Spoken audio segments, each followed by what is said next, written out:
ကန်ဝူတယောက်နိုးလာတဲ့အချိန်မှာတော့သူ့နာတဲ့ကြားရောင်လာတာက TV ကနေထွက်ပေါ်လာတဲ့သူ့ကိုလှုပ်ကြံဆွဆွဲထားတဲ့သတင်းများသာဖြစ်နေတယ်။အခန်းပြင်ကနေလဲမူရောမိတ်ဆွေဆိုတဲ့တယောက်ကပတ်စံပါတောင်းနေတဲ့အပြင်သူနဲ့သူ့သမီးလေးထွက်ပြေးနိုင်အောင်လုပ်ပေးရမယ်ဆိုတဲ့ဖုန်းပြောတံတွေပါကြားနေရပါတယ်။အကြောင်းကတော့ကန်ဝူကိုဖမ်းပြီးရဲမှုကြီးစီမှာလဲလှယ်ဖို့အစီအစဉ်ဆွဲနေတာပဲဖြစ်ပါတယ်။ကန်ဝူကမူရောတငယ်ချင်းဆိုမိသားစုကြောင့်ဒီလိုလုပ်တာလားမေးလိုက်တော့ထိုလူကကျင်ဆက်နဲ့တို့ပြီးနောက်ထပ်ပေးအိတ်လိုက်ပါတယ်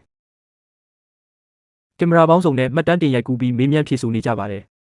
အဲ့ဒီချိန်မှာပဲရဲမှုကြီးဆိုတဲ့လူစီကိုကန်ဝူကိုဖမ်းဆီးထားတဲ့တပ်ပုံနဲ့ဖုန်းမက်ဆေ့တစ်စောင်ရောက်ရှိလာပါတယ်။ကန်ဝူနဲ့အလဲလဲလုပ်ပြီးသူတောင်းဆိုတာလက်ခံဖို့စာပဲဖြစ်ပါတယ်။ရဲမှုကြီးဆိုတဲ့လူကလည်းမတင်ကာတာနဲ့ပတ်ဝန်းကျင်ကိုလိုက်လံစစ်ဆေးကြည့်တဲ့အချိန်မှာတော့မူရောရဲ့မိတ်ဆွေဆိုတဲ့လူကိုတွေ့မြင်လိုက်တာနဲ့ပဲချက်ချင်းသူ့လက်အောက်ရဲမေကိုအကြောင်းကြားပြီးလိုက်လံဖမ်းဆီးခိုင်းပါတော့တယ်။တကယ်တော့မူရောရဲ့မိတ်ဆွေဆိုတဲ့လူကအရင်ကသူကအထူးရဲတပ်ဖွဲ့ရဲ့အေဂျင့်တစ်ယောက်ဖြစ်ဖူးခဲ့ပါတယ်။ရဲမှုကြီးတို့သူ့ကိုလိုက်ဖမ်းတာသိတဲ့အချိန်မှာတော့သူစီစဉ်ထားတဲ့အရာတွေကလည်းပျက်စီးကုန်မှန်းသိလိုက်ပြီးအဲ့ဒီနေရာကနေတိုက်ခိုက်ပြီးထွက်ပြေးလာရပါတော့တယ်။လှုပ်နေတဲ့ကားကိုတွေ့ရပါမယ်ခင်ဗျာတမျိုးတော့မထင်လိုက်ပါနဲ့ကားထဲမှာကန်ဝူကသူ့လက်ကိုခြိထားတဲ့ကြိုးကိုဆွဲဖြတ်ဖို့ကြိုးစားနေတာဖြစ်ပါတယ်။ကားပေါ်မှာလွတ်မြောက်အောင်ကြိုးစားနေတဲ့ကန်ဝူကိုကြိုးများဖြည့်ပေးပြီးတွားကျင်ရသွားဆိုပြီးမောင်းထုတ်လိုက်ပါတယ်။တစ်ချိန်လုံးပြေးလွှားနေရတဲ့ကန်ဝူဖို့တွားစရာကောနေစရာကောမရှိတာကြောင့်သူ့ကိုရောင်းစားဖို့ကြံခဲ့တဲ့လူစီကိုပဲအတနာခံတောင်းလိုက်နေတော့လဲထိုလူကလုံးဝလက်မခံမောင်းထုတ်နေခဲ့ပါတယ်။ကားဆက်နိုးဖို့တွားမဲ့ကြံနေတော့ဆက်ကလုံးဝနိုးမရတာကြောင့်ကန်ဝူလည်းအလိုက်တိစွာနဲ့ကားနောက်ကိုတွားပြီးတွန်းပေးလိုက်တော့မှကားဆက်ပြန်နိုးလာပါတယ်။ကားနောက်မှာမျက်နှာညှိုးငယ်စွာကြံခဲ့တဲ့ကန်ဝူကိုကြည့်ပြီးတော့တနာသွားတာကြောင့်လိုက်ခွင့်ပေးရန်ဆုံးဖြတ်လိုက်ပါတယ်။ကန်ဝူလည်းဝမ်းသာစွာနဲ့ကားပေါ်ပြေးတက်ပြီးလိုက်သွားခဲ့ပါတယ်။မင်းအမှုက22နာရီကြာရင်ပိတ်သွားလိမ့်မယ်။ခုကနာရီ30စာကြံနေသေးတာမို့မင်းမျက်နှာနဲ့တူတဲ့လူကိုရှာဖို့လိုတယ်။အဲ့ဒီမတိုင်ခင်မင်းမျက်နှာကိုအုပ်ထားဖို့လိုတယ်ဆိုပြီးအင်ဂျီတစ်ထည်ကန်ဝူကိုဝစ်စင်ရန်ပြစ်ပေးလိုက်ပါတယ်။တစ်ဖက်မှာလည်းရွေးကောက်ပွဲနဲ့တနိုင်ငံလုံးအလုံးရှုံနေကြပါတယ်။သမရလောင်းလုံးကြံခံရတဲ့ကိစ္စကလည်းကန်ဝူကိုပြစ်ကြွေးပြီးအခုမြင်တွေ့နေရတဲ့စားကောင်းတောက်ကောင်းတွေစားပြီးဇိမ်ကျနေကြတဲ့အာဏာယူနေကြတဲ့နိုင်ငံရေးအကြီးအကဲတချို့နဲ့ရဲဌာနကလူတချို့ရဲ့လက်ချက်သာဖြစ်နေပါတယ်။ဆက်လက်ပြီးအထူးရဲတပ်ဖွဲ့မှာတာဝန်ထမ်းဆောင်ခဲ့မှုတဲ့မူရောရဲ့မိတ်ဆွေဆိုတဲ့လူက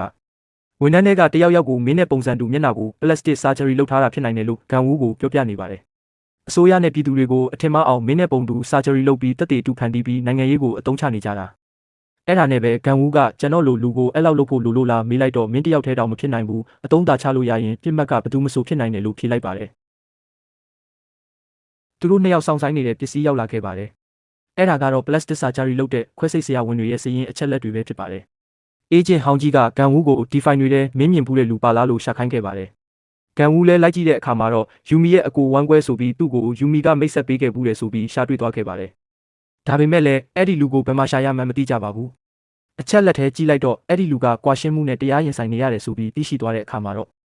ကန်ဝူဟာတရားရင်ဆိုင်နေရတဲ့ဆရာဝန်ရဲ့လိပ်စာကိုသိရဖို့အတွက်သူ့ရဲ့ငယ်တငယ်ချင်းဖြစ်တဲ့ရှေ့နေဂွန်းဦးကိုဆက်သွယ်မေးမြန်းလိုက်ပါတယ်။ရှေ့နေဂွန်းဦးလည်းကန်ဝူကရုတ်တရက်သူ့စီဆက်သွယ်လာတာကြောင့်ဝမ်းသာအားရနဲ့အကြောင်းစုံမေးမြန်းပါတော့တယ်။ကန်ဝူကသူသိချင်တဲ့အချက်လက်ကိုစုံစမ်းပေးနိုင်မလားမေးတော့ရှေ့နေဂွန်းဦးကလက်မခံခြင်းဖြစ်နေပုံပေါက်လို့ကန်ဝူကမင်းရဲ့အားနည်းချက်တစ်ခုကိုမင်းမိမကိုပြောပြလိုက်ရမလားဆိုပြီးအကြက်ကင်တော့မှရှေ့နေဂွန်းဦးလည်းကန်ဝူရဲ့တောင်းဆိုချက်ကိုလက်ခံလိုက်ပါတော့တယ်။တကယ်တော့ဂွန်းဦးဟာမကူညီပေးချင်တာမဟုတ်ပဲသူ့ရဲ့ရုံးခန်းအပြင်ဘက်မှာလာရောက်ဆောင်ဆိုင်နေတဲ့အထူးအေဂျင့်အဖွဲ့ကလူတွေရဲ့ရန်ကိုကြောက်လို့ပဲဖြစ်ပါတယ်။အဲ့ဒီလူတွေကိုလှည့်ထွက်ပြီးနောက်မှာတော့သူတို့တငယ်ချင်းတွေနဲ့တွားရောက်တွေ့ဆုံခဲ့ပါတယ်။ဘာဖြစ်လို့လဲဆိုတော့ကန်ဝူတောင်းဆိုထားတဲ့ဟာကိုနောက်ယောင်ခံလိုက်ခံရတဲ့ကြားမှာချိန်ထားတဲ့နေရာကိုဘယ်လိုတွားပို့ကြမလဲဆိုပြီးတိုင်ပင်နေကြတာပါ။နောက်ဆုံးတော့သူတို့အဖွဲ့မှာတီးပုတ်တီးခဲ့တဲ့ဂွန်းချောကပဲသူပို့ပေးမယ်ဆိုပြီးလက်ခံလိုက်ပါတယ်